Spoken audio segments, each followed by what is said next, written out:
اس آدمی کی عزت کرے، بھول جائیں بھول جائیں، اس نے اپنی عزت کو سنبھال کے نہیں رکھا۔ یہ جملہ عرض کر رہا تھا، اس نے اپنے گھر میں اپنی عزت کو سنبھال کے نہیں رکھا۔ عزت کیسے کروائی جاتی ہے؟ عزت کیسے کروائی جاتی ہے؟ آپ صلی اللہ علیہ وسلم نے ارشاد فرمایا، من لم يرحم صغیرنا ولم يوقر کبیرنا فلیس منا،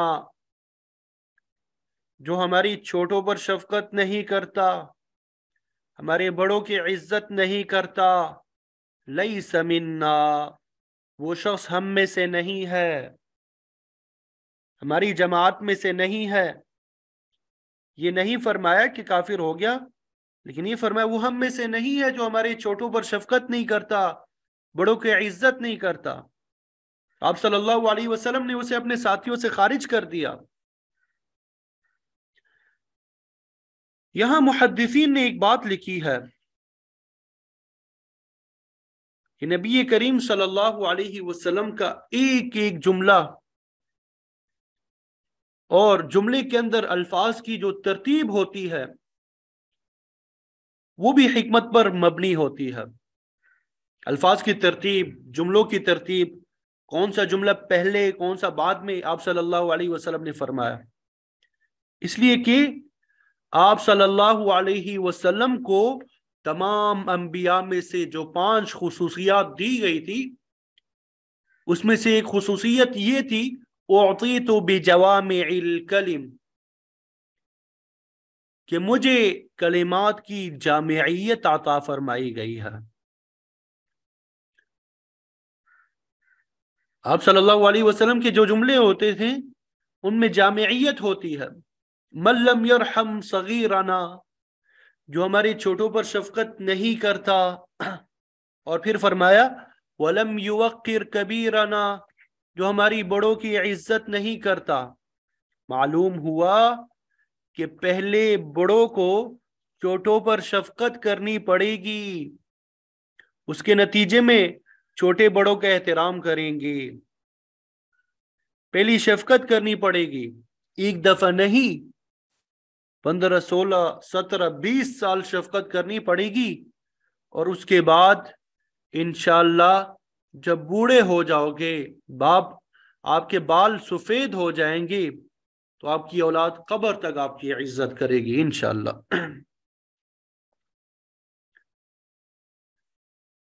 اللہ تعالیٰ نے ایک نظام بنایا ہے۔ اب جوانوں سے ذرا خطاب چاہتا ہوں، حدیث سنانا چاہتا ہوں۔ اب جوان اس بات کو بھول جائے کہ ہمارے معاشرے میں ہماری عزت نہیں ہے، کوئی ہماری عزت نہیں کرتا، ہمارے والدین نے ہماری عزت نہیں کی، ہم بھی کسی کی عزت نہیں کریں گے، جو ہونا تھا سو ہو گیا، گزر گیا۔ اب یہ جوان کیا چاہتا ہے؟ یہ حدیث اپنے پاس لکھ کر رکھی۔ آپ صلی اللہ علیہ وسلم نے واضح فرما دیا، ترمذی شریف کی روایت ہے، صحاح ستہ کی روایت ہے، ما اکرم شاب شیخا الا قیضہ اللہ شابا یکرمہ عند سنہ، ما اکرم شاب شیخا لسنہ،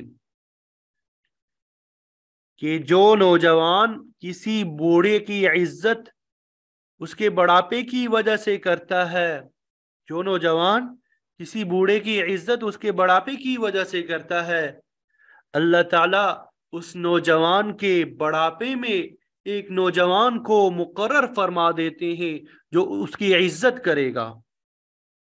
اس نوجوان کو کیا چاہیے؟ جو ہونا تھا سو ہو گیا، آئندہ کیا چاہتا ہے؟ آپ صلی اللہ علیہ وسلم نے واضح کر دیا، بالکل واضح کر دیا۔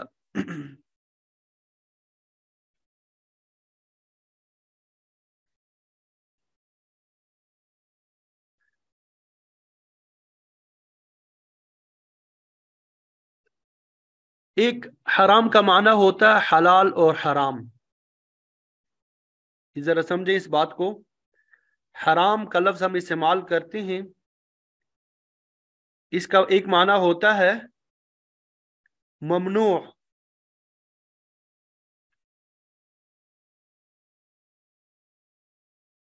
جو حلال اور حرام کے معنی میں ہوتا ہے.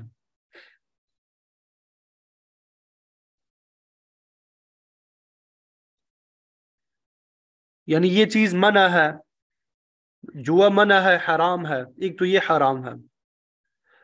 اور ایک حرام کا معنی ہوتا ہے عزت والا، حرمت والا ہونا. ایک حرام کا معنی عزت والا، حرمت والا. تو اس بات کو ذہن میں رکھنا ہے کہ حرام دو معنی کے لیے استعمال ہوتا ہے. ایک تو ممنوع کے معنی میں کہ یہ کام جائز نہیں ہے، حرام ہے.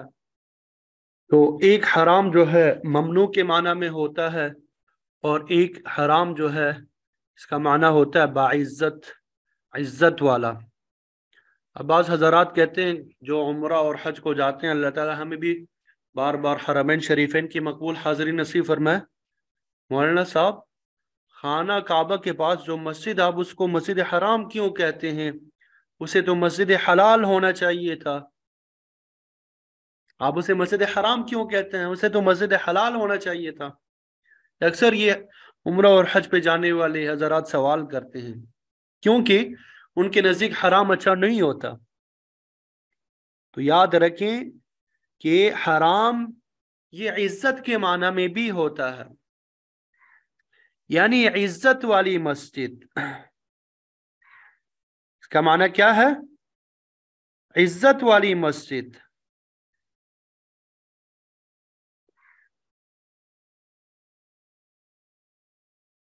تو آپ صلی اللہ علیہ وسلم کا آخری خطبہ آپ کو سنانا چاہتا ہوں. اس کا صرف ایک جملہ آپ صلی اللہ علیہ وسلم نے فرمایا اور سارے صحابہ کو گواہ بنایا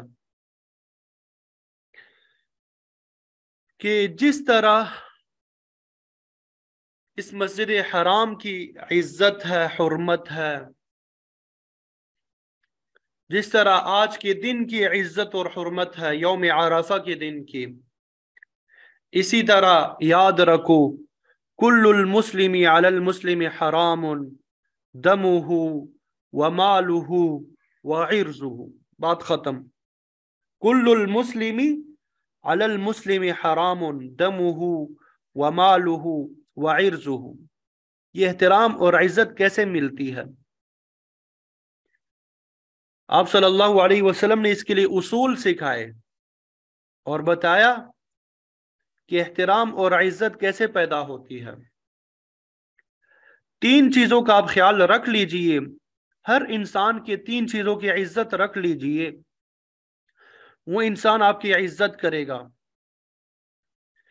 یہ نسخہ آپ صلی اللہ علیہ وسلم نے بتایا ہے. آپ کسی بھی انسان کی تین چیزوں کی عزت کر لیجئے، تین چیزوں کا احترام کر لیجئے، وہ انسان آپ کا احترام کرے گا. اور اگر ان میں سے کسی ایک چیز کی بھی آپ بے حرمتی کریں گے تو انسان آپ کی عزت نہیں کرے گا، چاہے آپ کے پاس کتنا بڑا رتبہ ہی کیوں نہ ہو، کتنی بڑی سیٹ ہو، کچھ نہیں ہوگا. چاہے بیوی ہو، شوہر ہو، بچے ہو، چاہے کچھ بھی ہو، آپ کے دوست ہو. آپ صلی اللہ علیہ وسلم نے ارشاد فرمایا کل المسلم علی المسلم حرام دمہ ومالہ وعرضہ. ہر مسلمان کا دوسرے مسلمان پر حرام ہے. یہ میں نے آپ کو واضح کر دیا کہ حرام قابل احترام ہے، قابل عزت ہے.